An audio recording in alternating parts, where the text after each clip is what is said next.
All right, Mr. Hill, in New Hampshire, could you give us the story of that sighting? Well, this happened in 1961, Tuesday, the 19th of September. And my wife and I were returning from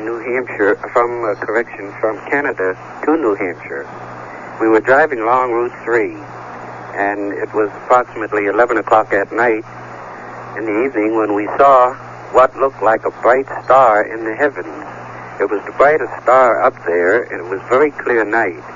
So my wife remarked, I was driving the car, and she remarked that the star had begun to move. So this caused me to look through the windshield up toward the sky, and I told her that it was probably a satellite. Nothing to get alarmed about. We did have a pair of 7x50 crescent binoculars with us.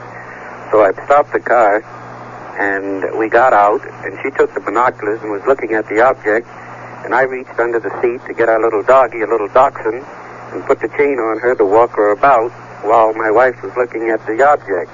And she then passed the binoculars to me and said, well, you must really look at this satellite because it's not behaving as we would expect a satellite to behave like. Well, I took the binoculars from her, and I, too, began looking. And surprisingly, this, what I thought was a star and a satellite, began coming in my direction at a very rapid rate of speed. I was standing, to give a picture, I was standing facing the west, which would have been toward Vermont. And the object was coming from my left, which would have been to the south of me. And as it passed my right shoulder, it was quite a distance out, it made a left turn, completing the turn, and coming in toward me. Well, this caused me to become quite alarmed, and I told my wife, well, apparently it is not a satellite, it must be a passenger plane, and they obviously are looking at us, and I thought that the pilot was having fun, that he could easily see our car with the dome light on. We had not passed any traffic that evening, going or coming in either direction. So I felt a bit uncomfortable to see this, what I thought was a plane, come in our direction, so I returned to the car, and so did she, and we drove down the highway. We continued driving south, and my wife would occasionally remark that this object was still following us. It was flying in a very erratic pattern, and she wanted me to stop, and I would occasionally and look over and toward her side, and I could see that this light was still out there moving about. It would go up, and then it would come down at very rapid and odd patterns of flight. Well, then I thought it was probably a military craft, and I was thinking of the hot rod type flyer, and apparently they were having fun with us. These are the thoughts that were going on in my mind, because I had not at any time ever given any thought to UFOs. You might say that I was a bit cynical about the entire idea concerning unidentified flying objects. Well, this continued on for several miles as we would travel and stop and look and then continue to travel again. And finally, my wife became very upset. She said, I must stop the car again. Look, right overhead. And I looked through the windshield off to the right on the passenger side of the car, and this object now was very extremely close, and it was moving backwards. And what I failed to mention is when we saw the object off in a great distance, it appeared to be winking, but now that it was close, it looked as if there was just one solid band of light, and this was moving backwards. And I had slowed the car down to approximately 5 miles an hour.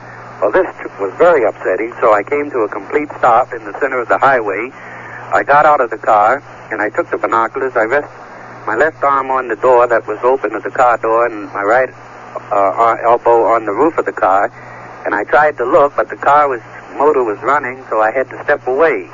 As I stepped away from the car, the object swung from the passenger side over to the left, which would have been the side that I was driving, and making a large arc-like turn, placing it over a field.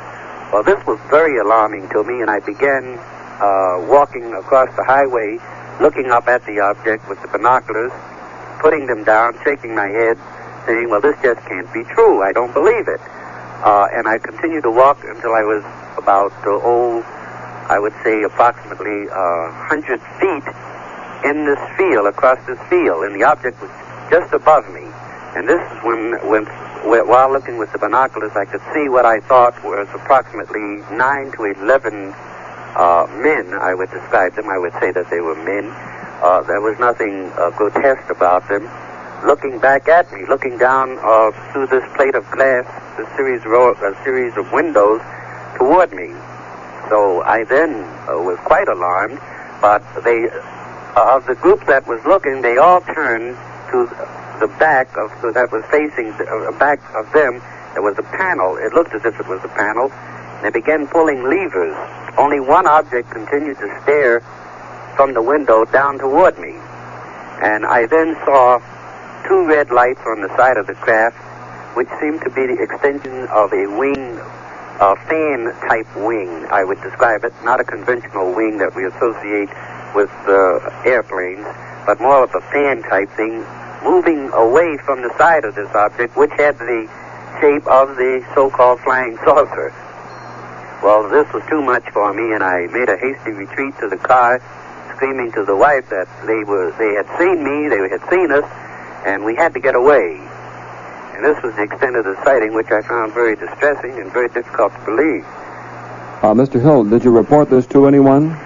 Yes, we did. After we arrived home in Portsmouth, well, we decided we wouldn't mention this to anyone, that it was too ridiculous, too absurd for us to believe. Yet we knew we had seen something that was strange to us. I suppose we can both tell what a plane looked like, and I failed to mention that there was the absence of any sound. There was absolutely no sound associated with this object. It must have at the time been approximately 100 feet up above my head. This would be about 10 stories up. The size of it was about approximately, if you were looking at a large military plane or at any commercial airliner, from tail to head, this is the size of it as the series of windows were around it. This is how huge it was. When we arrived in Portsmouth, we decided not to tell anyone, but my wife decided she would tell her sister. Well, she called her sister, and she said, well, hang up. She was going to call a friend of hers that is a physicist and ask what he knows about these things.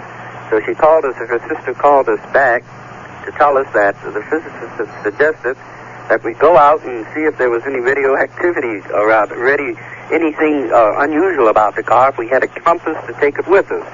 Well, this was too much for me. I told my wife that as far as I was concerned, I wanted to forget the whole thing. And so she said, well, where's the compass? And I told her, well, I don't know. I put it somewhere. And she said, well, where's the compass? I said, oh, geez, if you're going to keep this up, I'll smash the compass. And she said, well, if you do, I'll go out and buy another one. And so she found the compass. She went out, and she came back in to the house very excited and insisted on me going out and looking at her car. We were using her car at the time. Mm-hmm. Well, on the trunk of her car, there were these large, shiny spots about the size of a silver dollar. There must have been approximately 20 of these spots, not in any particular pattern, but just these spots on the trunk. After having traveled the distance we had, the car was quite dusty, but these spots were very, very highly shiny. And wherever she would put the compass near these spots, the compass would spin. But if she placed the compass close to any of the areas where the spots weren't located, surprisingly, the compass then would tilt downward toward the middle of the car. Well, I thought this was a bit unusual because I did try to say, well, and any time you take a compass and place it around any metal, particularly like a car with a battery, it will attract a magnet to it. But the fact that the compass would spin only in the area where the spots was located, I thought was a bit unusual.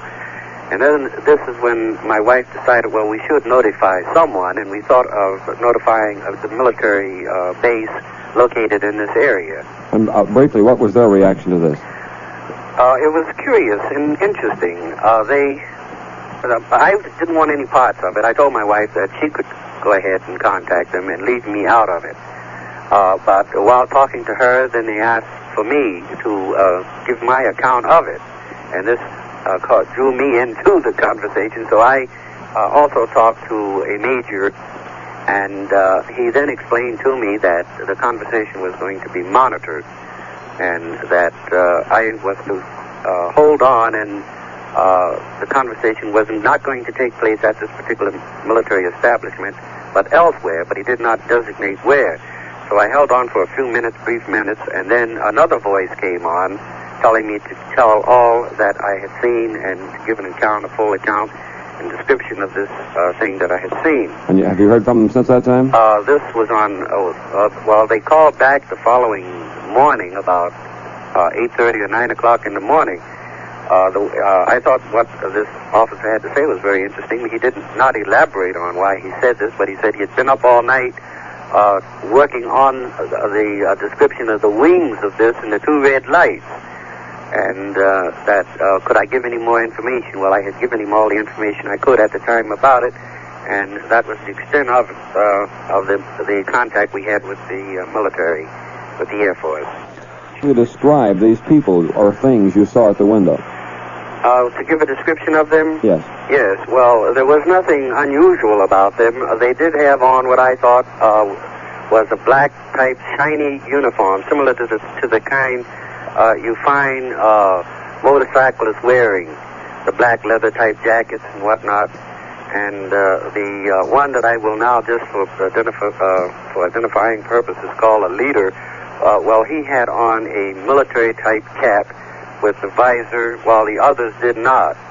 And they moved back to the away from the window, while this one with the black leather type uniform, I will say uniform, continued to look down at me. I think you indicated earlier that they were pretty human looking, weren't they? Yes, and you have to consider that looking at anyone in a window 10 stories up with a binocular, the only thing you can discern is that they look human and nothing grotesque about them.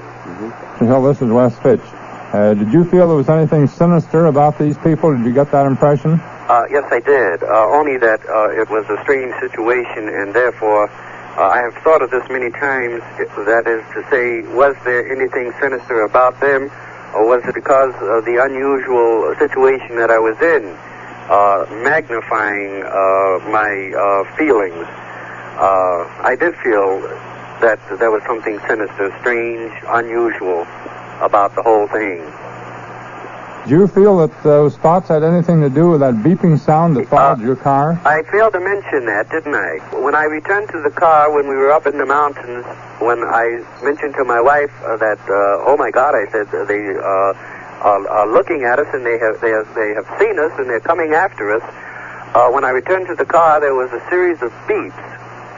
These beeps were very peculiar because it was much like a tuning fork being struck and placed against you, a very subtle type vibration. And that's the way the car vibrated. And it was beep, beep, beep, beep, beep, beep, beep, beep, beep, beep, beep. And I said to my wife, my God, what is that? I said, look out the window, they're right overhead. And she looked out of the window, but you couldn't see anything. And later we find out that you couldn't see the sky as well. So apparently the craft had moved overhead over us. Do you think that the metal discs then did have anything to do with that beeping sound? I do, yes. The thing that has continued to be an enigma, a puzzle to me, is that I said, my God, they're going to capture us. And I have never understood why. I cannot understand why I made that remark, only to have the beeping sound. And then 35 miles further south, we were beeped again, and this is the only time my wife and I then began to communicate with one another by saying, well, what was it we saw? This is surprising because that 35-mile period, we did not discuss anything. This is Earl Neff speaking. You didn't have a relaxed feeling at any time, did you? Yes. You did? After I returned to the car and I told my wife they were going to capture us, and she looked out of the window and she said she could not see them, or the object, and then we had the series of beeps. There is just a void, you might say, because we did not, again, mention anything about having seen anything until we were now 35 miles further south, and we saw what we thought was a bright moon. And I said, oh my God, not again. And then we were beeped again, and then from that point, we started talking with one another about, well, what do you think of that? And my wife asked me, well, do you believe in flying saucers now? And I said, oh, don't be silly, of course not.